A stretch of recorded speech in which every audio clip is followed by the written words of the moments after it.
যদি ওনার পর্দার মাইক্রোওয়েভ লাগে আমি আমার তরফ থেকে ওনাকে একটা মাইক্রোওয়েভ দিতে চাই এবং আমি প্রধানমন্ত্রীকে রিকোয়েস্ট করতে চাই যদি ওয়াশিং মেশিন তো উনি দেয়। উনি তো আমি মনে করি একজন বিজ্ঞ পার্লামেন্টারিয়ান, আবার নিজের থেকে অফারও দিয়ে দিলেন যে আমি সব দিয়ে দেব।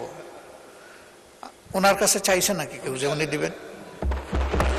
মানে স্পিকার, কালকে পরশুদিন পার্লামেন্ট থেকে যাওয়ার পরে আমি অনেক টেলিফোন পাই এবং সেখানে আমি ডিফেন্ড করার চেষ্টা করি এবং ডেইলি স্টার নিউজ করে Jamaat MP demands washing machine, microwaves and curtains.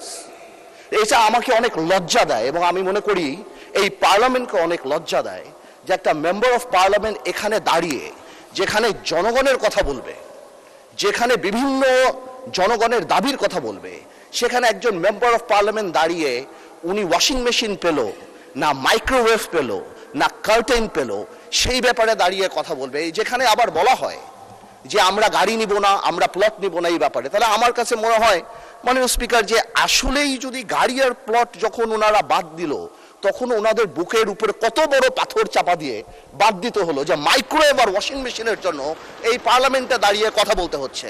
মাননীয় স্পিকার, আমার মনে হচ্ছে যে এই স্ট্যান্ডার্ড আর স্ট্যাচার আমাদেরকে মেনটেন করা উচিত এবং আমি বলবো আমাদের মাননীয় যারা আছেন ওনাদেরকে, স্পেশালি আমাদের বিরোধী দল, এবং এটা কালকে হয়তো আমাদেরকেও বলতে পারে, আমি জেনারেলি এটা বলছি যে উই মাস্ট, আমি শেষ করছি এতটুকু যে আমি খুব সিরিয়াসলি বলছি। তারপরে যদি আমার ভাই যেহেতু কমেন্ট করেছেন উনি চান আমি ওনাকে এম্বারাস না করে আগামীতে যদি ওনার পর্দার মাইক্রোওয়েভ লাগে আমি আমার তরফ থেকে ওনাকে একটা মাইক্রোওয়েভ দিতে চাই এবং আমি প্রধানমন্ত্রীকে রিকোয়েস্ট করতে চাই যদি ওয়াশিং মেশিন তো উনি দেয় এবং হোম মিনিস্টার থাকলে আমি বলতাম যে উনি পর্দাটা যদি কিনে দিয়ে ওনার সংসারটা আমরা গোছায় দিতে পারতাম, তারপরে যদি আমার পার্লামেন্টকে উনি এম্বারাস না করতো।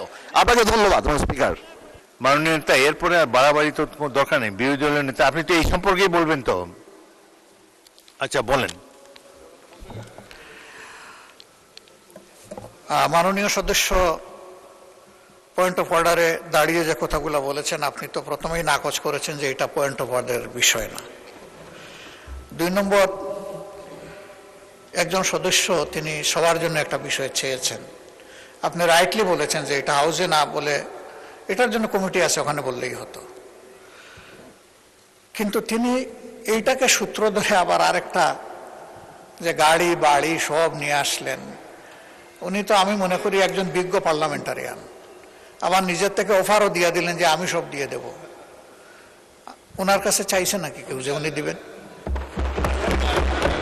আমার মনে হয় যে আমাদের মানসিকতাগুলো এমন হওয়া উচিত যেটা এখানে দাঁড়িয়ে অন্তত কেউ কারো সম্মানে আমরা আঘাত করব না। আমরা আশা করব যে আমি সহ আমরা সকলে আগামীতে এগুলোর প্রতি আরো যত্নশীল হব। ধন্যবাদ মাননীয় স্পিকার। ধন্যবাদ বিরোধী দলের নেতা। তবে আন্দালিব রহমান মাননীয় সদস্যের বক্তব্যে আমি যেটা বুঝতে পেরেছি তিনি কোনো তাকে আন্ডারমাইন করার জন্য বলেন নাই, সাহায্য করার জন্য বলেছেন, which is not really necessary. তবুও যাই হোক এই সম্পর্কে বক্তব্য এখানে ইতি হোক, এটাই চাই।